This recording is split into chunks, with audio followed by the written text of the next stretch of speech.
Sabe aquelas regras que a gente nem sempre vê, mas que estão organizando a nossa vida o tempo todo? Pois é, hoje a gente vai conversar sobre isso. Não é nenhum bicho de sete cabeças, pelo contrário.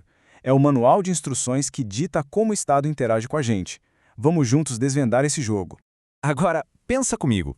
O que tem a ver a emissão de um RG, o atendimento em um hospital público e uma obra que está acontecendo aí na sua rua? Parecem coisas totalmente aleatórias, né? Mas, na verdade, elas têm uma conexão muito forte. O que será que une tudo isso? E a resposta é essa aí. Tudo isso é guiado pelo direito administrativo. É ele que está por trás, organizando todas essas ações do governo para garantir que os serviços funcionem direitinho, dentro da lei e com eficiência.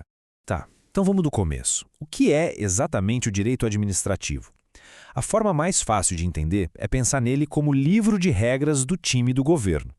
É ele que diz como os jogadores, ou seja, os órgãos e os servidores públicos, devem se comportar em campo. A definição mais formal é basicamente essa. É um conjunto de normas que, no fim das contas, organiza e controla as ações do governo. Isso garante que o Estado, quando vai prestar um serviço ou fazer qualquer coisa, não age de qualquer jeito, sabe? Ele precisa seguir a lei e sempre buscar o interesse de todo mundo. E essa analogia do manual de instruções, nossa, ela é perfeita. Se a gente imaginar o Estado como um aparelho bem complexo, o direito administrativo seria o manual que vem junto, mostrando como cada pecinha tem que funcionar para o todo operar da maneira certa.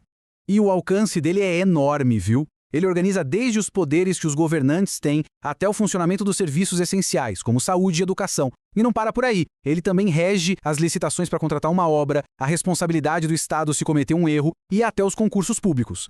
Vamos pegar o exemplo do concurso público, que é ótimo. Todo o processo, desde a publicação do edital, passando pelas provas, até a lista de aprovados, nada disso é feito de forma aleatória.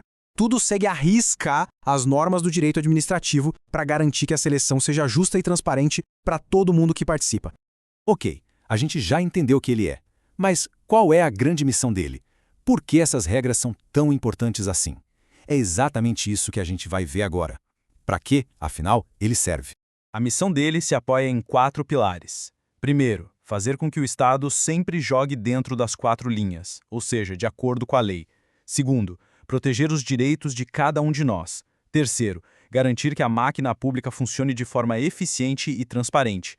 E o quarto, que é fundamental, criar barreiras para evitar qualquer abuso de poder. E essa proteção não é só no papel, não. Ela acontece na vida real. Por exemplo, se alguém sofre um dano por causa de um erro no hospital público, essa pessoa não fica desamparada. As regras do direito administrativo permitem que ela acione o Estado e busque uma reparação por isso. Agora imagina só o caos se não existissem essas regras.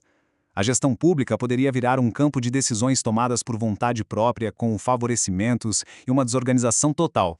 Por isso, o direito administrativo é um dos alicerces da nossa democracia. Certo, as regras existem, são super importantes, mas de onde elas surgem? Quem é que cria tudo isso? É essencial a gente entender como esse grande conjunto de normas é construído. Bom, no topo de tudo, a chefe de todas as fontes é a Constituição Federal. É ela que define os princípios básicos que toda administração pública tem que seguir, como legalidade, impessoalidade, moralidade. Todas as outras regras, sem exceção, têm que obedecer à Constituição. Mas claro, não é só ela. Além da Constituição, a gente tem as leis específicas, como a famosa Lei de Licitações, que entram nos detalhes. As decisões que os tribunais tomam repetidamente, que a gente chama de jurisprudência, também ajudam a moldar as regras. E para completar, tem os estudos dos especialistas, os costumes da própria administração e os princípios gerais do direito. E agora vem a parte mais legal. Vamos voltar para o nosso papo do começo para ver, de um jeito bem rápido e prático, como todas essas regras aparecem no nosso cotidiano. E pode acreditar, ele está em muito mais lugares do que a gente imagina.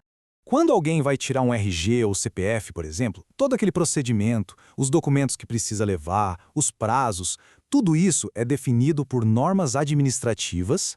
O guarda de trânsito que fiscaliza a rua e aplica uma multa não está agindo por conta própria porque ele acordou com vontade de multar, não. Ele está seguindo um procedimento que vem direto do direito administrativo.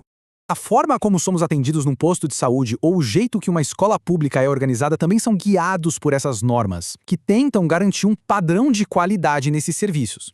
E lembra daquela obra na rua? Então, A prefeitura não pode simplesmente escolher a empresa de um conhecido.